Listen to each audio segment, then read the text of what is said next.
আসসালামু আলাইকুম পিএবিএস। আজকে যে নকশাটা দিতেছি এটা হচ্ছে সাঁওতালি নকশা, তিরপিয়া কুফুরি নকশা কয়, সালানি নকশা কুফুরি। এই নকশা দিয়ে দেশে ও দেশের বাইরে যারা যায় আর বাড়িতে আসার কথা বলে না, স্বামী স্ত্রীর মধ্যে ঝগড়া বিবাদ লাগে চলে যায় আর আসতেছে না, সেই সমস্ত ভাইদেরকে বলছি এই নকশা ব্যবহার করেন। যত দূরে যাক আপনাকে ছাড়া কোনো কিছু বলবো না। স্ত্রী চলে গেছে, স্ত্রী আসতেছে না, স্ত্রীকেও আনতে পারবেন। প্রেমিকে আপনার সাথে কথা বলে না, আমার সাথেই কথা স্ক্রিনশট দিয়ে নিয়ে নেন। নকশাটা আমি দেখা দিই, দেখেন, নেন স্ক্রিনশট দিয়ে নেন সুন্দর করে। আশা করি সবাই দেখতে পাচ্ছেন, স্ক্রিনশট দিয়ে নিছেন। তো এই নকশাটার বৈশিষ্ট্য হয়েছে লিখলে 6টা নকশা নেবেন, 6টা নকশা লিখবেন। আমি কলমের কালিটা লিখেছি, আপনারা লিখবেন হচ্ছে জাফরান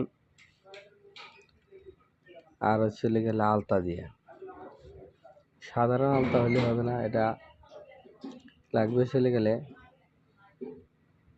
পূজা হওয়া যাওয়ার পরে যে আলতাটা অবশিষ্ট আছে সেই আলতা। যে জায়গায় নাম লিখতে উল্লেখ করেছি সেখানে নাম লিখবেন। এখানে নাম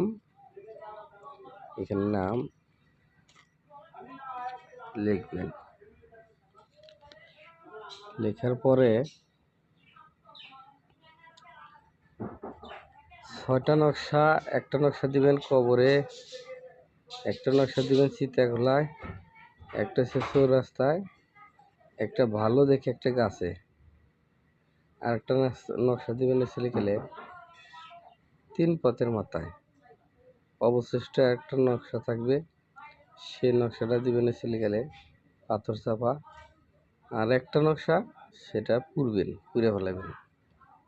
এই 6টা নকশা আমাদের কাজ শেষ। আর এই নকশার কাজ হচ্ছে শুরু।